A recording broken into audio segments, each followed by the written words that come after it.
Welcome back to another technical deep dive here in the debug zone. Today we're tackling a big question and breaking it down with insights from other users. Hopefully this clears up some misconceptions and helps you get the answer you need. So buckle up, stay a little curious, and let's jump right in.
And that's a wrap.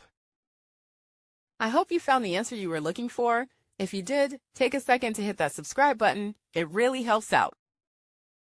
And let me know in the comments which solution worked best for you. See you next time in the debug zone.